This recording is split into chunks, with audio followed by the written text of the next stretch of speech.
Hello and welcome to today's edition of The Timeline. For those of you who have gone completely nocturnal and have taken to watching these videos at 3 a.m., this is Sunlight. Please don't burn your eyes out. Okay, today we're going to be covering film cameras. The blank on your timeline, second extended timeline, is 1888 to 1900.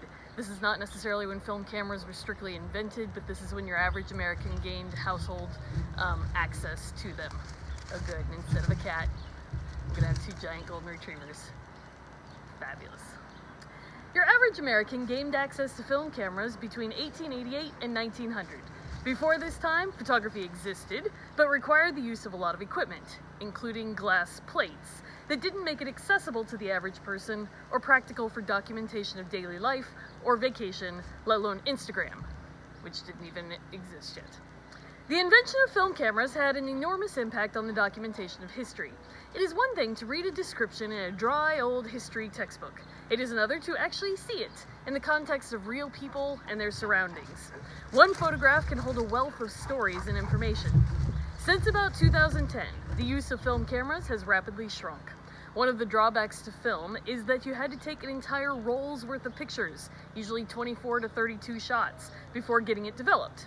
Sometimes only to find out that you had your finger in front of the camera lens for all of them.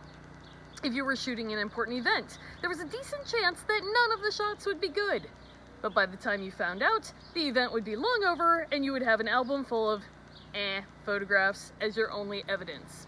Developing film took at least an hour and was a fairly modern advancement. Before that, a lot of developing was done via mail and took 2 weeks or more to get your pictures back. Digital photography solved both these problems. You could check in the moment to see if you had the shot you wanted and delete any photos that weren't perfect without having to waste time, money, and space by printing them. Digital photography has some drawbacks though. One advantage wrapped in a drawback is the ability to easily Photoshop digital images. Advantage: fix all the imperfections, change the lighting, change the focus, blur out the acne, create backgrounds, put your friend's head on top of a dog. Disadvantage: photographs used to represent truth. They were admissible in a court of law. Your Honor, I hereby submit a photograph that the defendant committed this crime. Today, we can alter a photo with the basic tools on our phone to the point where it no longer represents truth.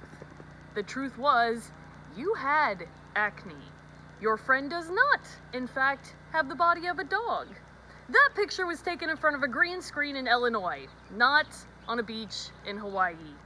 Another advantage wrapped in disadvantage to digital is simply the loss of historic material represented by photographs. If I look at a picture of my grandparents standing in the yard of our house 60 years ago, it may very well not have been a very good or complimentary photo of them.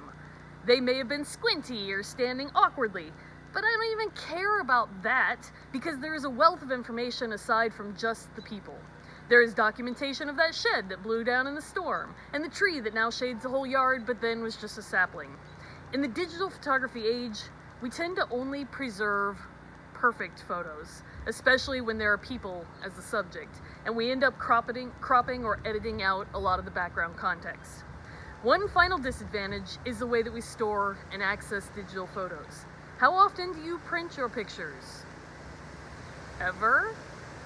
Most likely they're stored on your phone or possibly your computer. What if you lose a phone? The computer crashes. If you store them in the cloud or on an online digital storage site, how will your grandchildren access them? What are the chances that those sites will still exist or that future grandchildren will know where to look or to have your passwords? Things still happen to physical photos too. Fire, tornadoes, floods, getting lost or torn in a move, but a lot of them have managed to be preserved and handed down through families and time in a way that we won't be able to do with digital. For your generation, who has the tools to document their lives in a way that was never before possible in history, we may be actually looking at a generation who took pictures every day, carelessly, of every duck face and plate of food, but preserved none of them. Oh, except for the nudes that you took and gave to your boyfriend right before you broke up. Those definitely are going to come back to bite you when you want to run for the presidency a few years down the road. Okay, thanks.